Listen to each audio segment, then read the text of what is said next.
This is my presentation about higher education subsidies. What is my thesis and central idea? My thesis is that the government shouldn't subsidize for higher education because the value of the degree will deplete, college tuition would inflate by a lot, the government would set a cap into how much they'll give out to each institution, and free college is something that could be easily taken advantage of. So what I'm trying to say here, or the central idea, is that higher education shouldn't be free, but it can be cheaper. Obstacles. There were many obstacles that came in while creating this big draft. For example, finding the correct sources, because we had an assignment a while back that there were supposed to be 10 specific sources so that we could put them into our draft. But the thing is, those sources had to have specific requirements to fit into the draft. So I found a lot of sources is what I'm trying to say, but those sources didn't fit into the category of the 10 sources that were supposed to be implemented into the draft. So that came in as well. But then when I found out all of the 10 sources, when I found them, they were all perfect. Now I had to pull out information from all of them. So basically what I had to use from the sources at times wouldn't fit into the essay, so I had to go through and try to find in more other sources so I can put more of the information from the sources into my paper. And not only that, for the Big Ten, what's it called again? The Big Ten source things, it took me around 2 weeks to finish. Okay, 2 weeks to finish, but it wasn't because of that. It was because it was started after the due date. So again, procrastination, the biggest obstacle of this whole entire draft was procrastination. I hate procrastination. What is so interesting about your topic, or again, my topic, is that it's not necessarily a topic that everybody's interested to learn about. They're not like, oh wow, I'm so excited to learn about whatever this author wrote about this draft. They're not like ready to sit down and read it all because they're so excited. It's more of a type of interesting like, oh wow, I never thought this would happen because of this, or oh wow, I never knew that this was going to happen because of that type of interesting. Because when you do more research about it, funding isn't necessarily the problem for higher education. Okay, in fact, funding is one of the easiest things that comes from this type of subject because there's many ways to fund for higher education. The thing is, it's the effects that come from funding. For example, is that the inflation of tuition would increase, the value of the degree will deplete, so it won't have a lot of value anymore, and the government would set a cap into how much they'll give out to each institution. Those are the main interesting things that come out from this topic. Then I learned something new. I learned many things about this while I was creating this whole draft. Okay, what I learned was that if college was completely free, the tuition was completely free, is that the inflation would skyrocket due to inflation. What does this mean?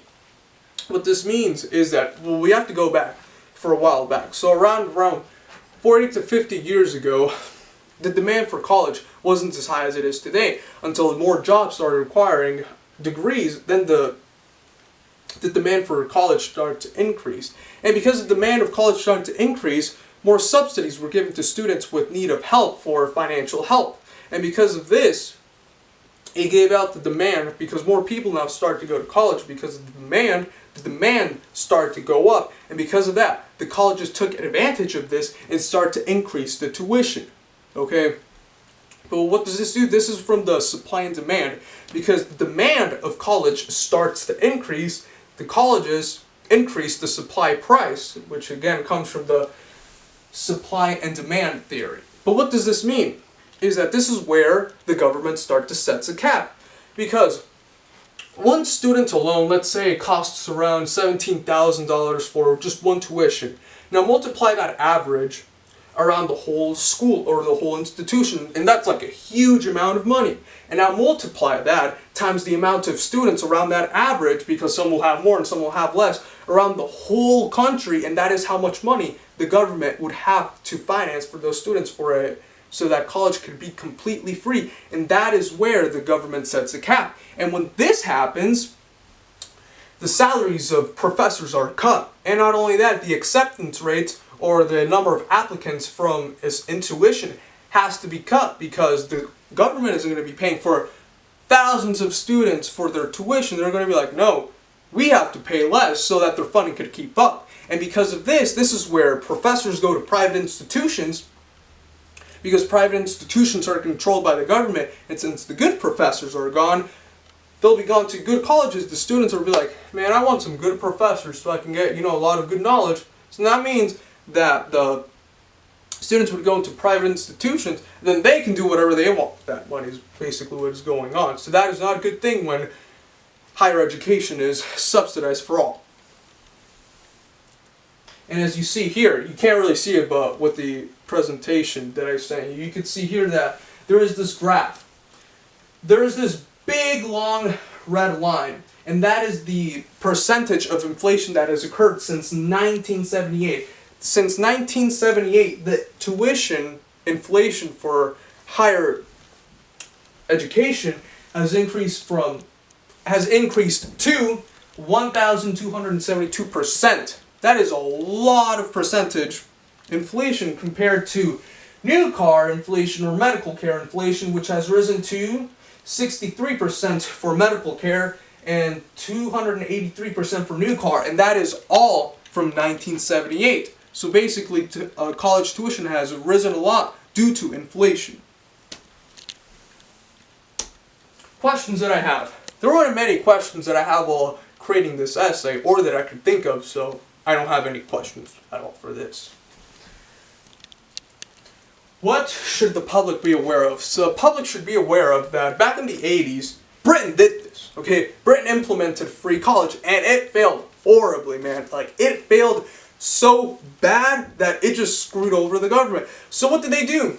They implemented financial aid for those students that needed it. So let's say I'm like somebody that can't afford college. I could just go up to them and be like, hey, I need some help because I don't have a lot of money. They can help me with that, while the people that could perfectly afford college can just pay their way into it. But another thing that should be thought of is that, first off, free college sounds great in theory or in paper, because they're like, oh wow, we can go there for free. Free education. But the thing is, when it's thought about it carefully, it's not a good idea because of the things I said before throughout this presentation, when it's thought about carefully. Oh. And with this, I thank you.